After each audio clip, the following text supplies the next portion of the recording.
Clip number 1364۔ اس clip میں آپ قرآن پاک کی سورہ حامیم سجدہ کی آیت نمبر 11 سے 14 تک کی تلاوت، ترجمہ اور تفسیر قرآن صراط الجنان سماعت فرمائیں گے۔ بسم اللہ الرحمن الرحیم۔ ترجمہ: اللہ کے نام سے شروع جو نہایت مہربان رحمت والا ہے۔ ثم استوى إلى السماء وهي دخان فقال لها وللأرض ائتيا طوعا أو كرها قالتا أتينا طائعين۔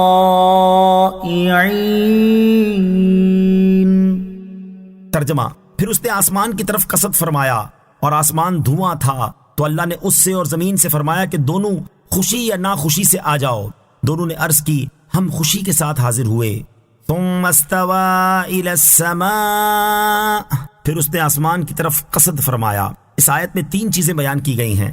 نمبر 1، زمین کی تخلیق کے بعد اللہ تعالیٰ نے اپنی حکمت کے تقاضے کے مطابق آسمان کو پیدا کرنے کی طرف قصد فرمایا۔ آیت کے اس حصے سے بظاہر یہ لگتا ہے کہ پہلے زمین اور اس پر موجود دیگر چیزوں کی تخلیق ہوئی اور اس کے بعد آسمانوں کو پیدا کیا گیا، جبکہ سورہ نازعات کی آیت نمبر 27 تا 32 میں یہ مذکور ہے کہ پہلے آسمانوں کو پیدا کیا گیا، اس کے بعد زمین کو پھیلایا گیا اور اس میں پہاڑ وغیرہ دیگر چیزیں پیدا کی گئیں۔ ان دونوں صورتوں کی آیات میں بیان کی گئی چیزیں بظاہر ایک دوسرے کے مخالف نظر آتی ہیں، اور اس ظاہری اختلاف کو دور کرنے کے لیے مفسرین نے مختلف جوابات دیے ہیں۔ ان میں سے ایک واضح جواب یہ ہے کہ اللہ تعالیٰ نے پہلے 2 دن زمین کو گول دائرے کی صورت میں پیدا فرمایا، پھر اس کے بعد آسمانوں کو پیدا فرمایا، پھر آسمانوں کو پیدا کرنے کے بعد زمین کو پھیلایا، تو تمام چیزوں کی تخلیق 6 دنوں میں ہوئی اور زمین کو پھیلانا اس کے بعد ہوا، لہٰذا ان آیتوں میں کوئی اختلاف نہیں۔ نمبر 2، آیت میں دوسری بات یہ بیان کی گئی کہ آسمان دھواں تھا۔ مفسرین فرماتے ہیں کہ یہ دھواں پانی کا بخار تھا، اور اس کے بارے میں تفصیل یہ ہے کہ زمین و آسمان کی تخلیق سے پہلے اللہ تعالیٰ کا عرش پانی پر تھا، پھر اللہ تعالیٰ نے پانی میں حرکت پیدا فرمائی اور موجیں ایک دوسرے سے ٹکرائیں تو اس سے جھاگ پیدا ہوئی اور اس جھاگ سے دھواں نکلا، پھر جھاگ تو پانی کی سطح پر باقی رہی اور اس سے خشکی پیدا کی گئی اور اس خشکی سے زمین کو بنایا گیا، جبکہ دھواں بلند ہوا اور اس سے آسمانوں کو پیدا کیا گیا۔ نمبر 3، اللہ تعالیٰ نے آسمان اور زمین دونوں سے فرمایا کہ تم خوشی یا ناخوشی سے آ جاؤ۔ دونوں نے عرض کی، ہم خوشی کے ساتھ حاضر ہوئے۔ اس کی تفسیر میں حضرت عبداللہ ابن مسعود رضی اللہ تعالی عنہ فرماتے ہیں، اس سے مراد یہ ہے کہ اے آسمان اور زمین، میں نے تم میں جو منافع اور مصالح پیدا فرمائے ہیں انہیں لے آؤ اور میری مخلوق کے لیے انہیں ظاہر کر دو۔ حضرت عبداللہ ابن عباس رضی اللہ تعالی عنہما فرماتے ہیں، اللہ تعالیٰ نے آسمان سے ارشاد فرمایا کہ تم اپنے سورج، چاند اور ستاروں کو طلوع کر دو اور اپنی ہواؤں اور بادلوں کو جاری کر دو، اور زمین سے ارشاد فرمایا کہ تم اپنی نہروں کو روا کر دو اور اپنے درختوں اور پھلوں کو نکال دو، اور یہ کام خوشی سے کرو یا ناخوشی سے، تمہیں بہرحال ایسا کرنا ہے۔ آسمان اور زمین نے عرض کی، ہم خوشی سے ایسا کرتے ہیں۔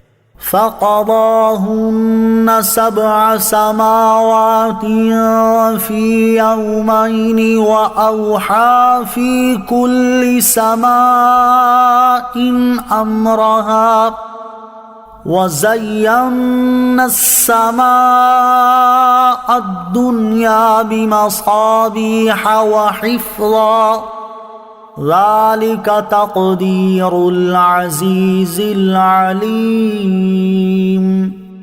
ترجمہ: تو اللہ نے انہیں 2 دن میں 7 آسمان بنا دیا اور ہر آسمان میں اس کے کام کے احکام بھیج دیے، اور ہم نے سب سے نیچے والے آسمان کو چراغوں سے آراستہ کیا اور حفاظت کے لیے یہ اس کا مقرر کیا ہوا ہے جو غالب علم والا ہے۔ فَقَضَاهُنَّ 7 سَمَاوَاتٍ فِي يَوْمَيْنِ، تو اللہ نے انہیں 2 دن میں 7 آسمان بنا دیا۔ اس آیت میں 4 چیزیں بیان کی گئی ہیں۔ نمبر 1، جب اللہ تعالیٰ نے آسمان کو پیدا کرنے کا قصد فرمایا تو اس نے 2 دن میں 7 آسمان بنا دیے۔ یہ کل 6 دن ہوئے جن میں کائنات کی تخلیق ہوئی۔ نمبر 2، اللہ تعالیٰ نے ہر آسمان میں اس کے کام کے احکام بھیج دیے۔ اس سے مراد یہ ہے کہ اللہ تعالیٰ نے ہر آسمان میں وہاں کے رہنے والوں کو طاعت و عبادت اور امر و نہی کے احکام بھیج دیے۔ نمبر 3، اللہ تعالیٰ نے سب سے نیچے والے آسمان کو جو زمین سے قریب ہے چراغ کی طرح روشن ہونے والے ستاروں سے آراستہ کیا اور باتیں چرانے والے شیطانوں سے آسمان کی حفاظت کے لیے ستارے بنائے۔ نمبر 4، یہ بہترین نظام اس اللہ تعالیٰ کا مقرر کیا ہوا ہے جو سب پر غالب اور اپنی مخلوق اور ان کی حرکات و سکنات کا علم رکھنے والا ہے۔ فَإِنْ أَعْرَضُوا فَقُلْ أَنذَرْتُكُمْ صَاعِقَةً مِثْلَ صَاعِقَةِ عَادٍ وَثَمُودَ إِذْ جَاءَتْهُمُ الرُّسُلُ مِنْ بَيْنِ أَيْدِيهِمْ وَمِنْ خَلْفِهِمْ أَلَّا تَعْبُدُوا إِلَّا اللَّهَ قالوا لو شاء ربنا لأنزل ملائكة فإنا بما أرسلتم به كافرون۔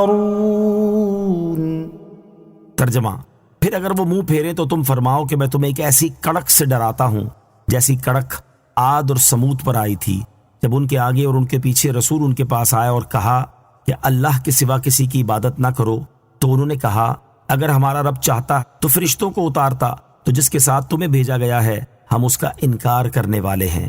فَإِنْ أَعْرَضُوا، پھر اگر وہ منہ پھیریں۔ اس آیت اور اس کے بعد والی آیت کا خلاصہ یہ ہے کہ اے حبیب صلی اللہ تعالیٰ علیہ وآلہ وسلم، اللہ تعالیٰ کی قدرت و حکمت کے بیان کے بعد بھی اگر کفار مکہ ایمان لانے سے اعراض کریں تو آپ ان سے فرما دیں میں تمہیں ایسے ہولناک اور ہلاک کر دینے والے عذاب سے ڈراتا ہوں جیسا قوم عاد اور سمود پر اس وقت آیا تھا جب ان قوموں کے رسول ہر طرف سے ان کے پاس آتے تھے اور ان کی ہدایت کی ہر تدبیر عمل میں لاتے اور انہیں ہر طرح نصیحت کرتے اور سمجھاتے تھے کہ اللہ تعالیٰ کے سوا کسی کی عبادت نہ کرو، تو ان کی قوم کے کافر ان کی نصیحتوں کے جواب میں یوں کہتے تھے کہ اگر ہمارا رب چاہتا تو ہماری نصیحت کے لیے تمہاری بجائے فرشتوں کو اتارتا، اور تم تو ہمارے جیسے آدمی ہو، تو جس کے ساتھ تمہیں بھیجا گیا ہے ہم اس کا انکار کرنے والے ہیں۔ قوم عاد اور سمود کا یہ کہنا حضرت ہود علیہ السلام، حضرت صالح علیہ السلام اور ان تمام انبیاء کرام علیہ السلام سے تھا جنہوں نے ایمان